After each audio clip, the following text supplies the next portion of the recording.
ሶስቱም ትናንሽ አሳማዎችና ተኩላው። ከዕለታት አንድ ቀን 3 ትናንሽ አሳማዎች ከእናታቸው ቤት ወጥተው የራሳቸውን ሕይወት ለመመስረት ጉዞ ጀመሩ። እያንዳንዳቸው የራሳቸው ቤት ለመስራት ወሰኑ። አንደኛው አሳማ ስራ ብዙ አይወድም ነበር። ስለዚህ ቤቱን በፍጥነት ለመጨረስ ሲል ከገለባ ሰራው። ከዛም አሁን ጨረስኩኝ ልጫወት ብሎ መዝለል ጀመረ። ሁለተኛው አሳማ ደግሞ ከአንደኛው አሳማ ትንሽ ጠንከር ያለ ቤት መስራት ፈለገ። ነገር ግን እሱም ቢሆን በጣም ስለቸኮለ ቤቱን ከእንጨት ሰራ። ከዛም እንዲህ አለ፣ የኔ ቤት ከገለባ ይሻላል ብሎ ደስ ብሎት መጫወትና መዝለል ጀመረ። ሶስተኛው አሳማ ግን በጣም ብልህና ታታሪ ነበር።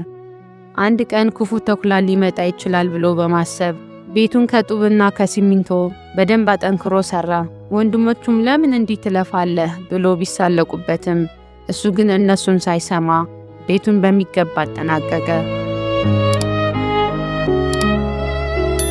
አንድ ቀን ክፉ ተኩላው መጣና መጀመሪያ ገለባ ቤት የሰራውን አሳማ ጋር ሄዶ እንዲከፍትለት ያንኳኳል።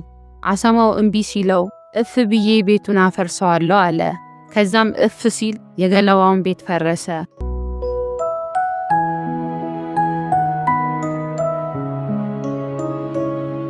አሳማውም እየሮጠ የወንድሙ የእንጨት ቤት ጋር ሄደ።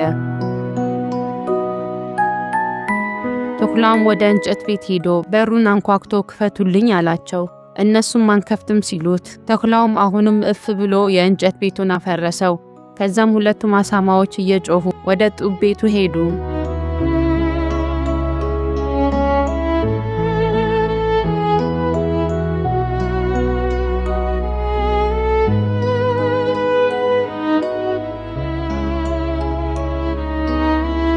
ተኩላውም ከጡብ የተሰራው ቤት ጋር ሄዶ በሙሉ ኃይሉ ቤቱን ለማፍረስ ቢሞክርም ቤቱ ጠንካራ ስለነበር ሊያፈርሰው አልቻለም። ከዛም በጣም ተበሳጨና ወደ ጣሪያው ወጥቶ በጭስ መውጫው በኩል ወደ ቤቱ ውስጥ ለመግባት ሲሞክር የቤቱ ማሞቂያ ላይ ወደቀ። ማሞቂያውም እሳት ስለነበረው ይቃጠላል። በመጨረሻም ሰውነቱ በእሳት ቆስሎ ወደ ጫካው ፈረጠጠ። ከዛም 3ቱም አሳማዎች በደስታና በሰላም መኖር ጀመሩ።